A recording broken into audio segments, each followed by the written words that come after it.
Hey, it's Tucker Carlson. The Biden administration arrested Donald Trump this afternoon. They had him arraigned and fingerprinted in a Miami courthouse like the accused felon he now technically is. These were the first steps in a process that is designed to put Donald Trump behind bars for the rest of his life. Cable news carried every moment of it live. It's unprecedented, they told us, with what looked like shock. But they weren't shocked. They knew this was coming. Everyone who's paid attention knew it was. What just happened was always going to happen. It's been inevitable since February 16th, 2016. That's the day Donald Trump made a blood enemy of the largest and most powerful organization in human history, which would be the federal government. Despite what you may remember, it wasn't anything that Trump had said about immigration or trade with China or rapists from Mexico. Those are the stories that dominated the headlines that year. Trump's a racist, they screamed. Stop him! But inside Washington, that was just noise. None of it really rated. Identity politics doesn't mean much to permanent Washington. What matters, then and now, is foreign policy. The invasions and occupations and proxy wars. The decisions that determine which global populations will thrive and which will die. The policies that come with trillion-dollar price tags. The ones that, over time, have made the counties around D.C. the richest suburbs in the world. In Washington, that's what actually matters. And it's obvious when you look carefully. When there's a debate about anything else, for example, the debt ceiling, both sides take their assigned positions and they start yelling.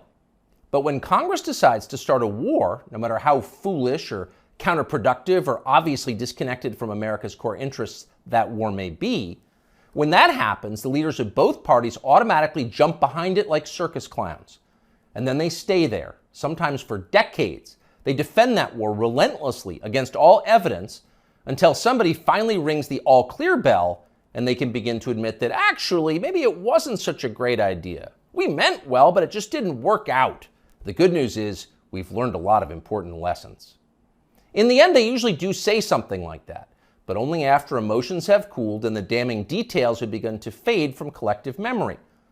It's an apology that's not actually an apology, much less repentance, and it's years too late to matter in any case.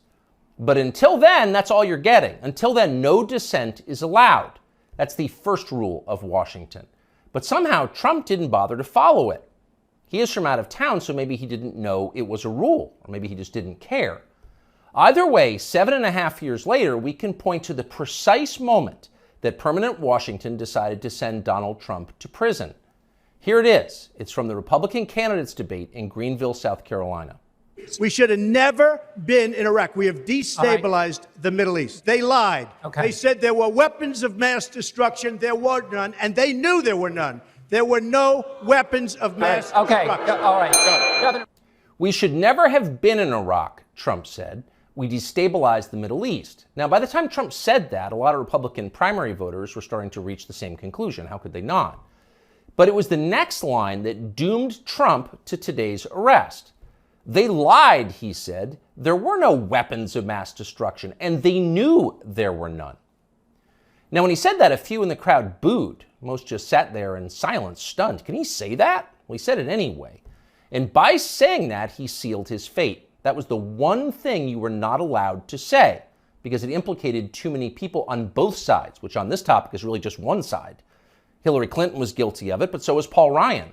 All of them were guilty. They all knew, they all lied.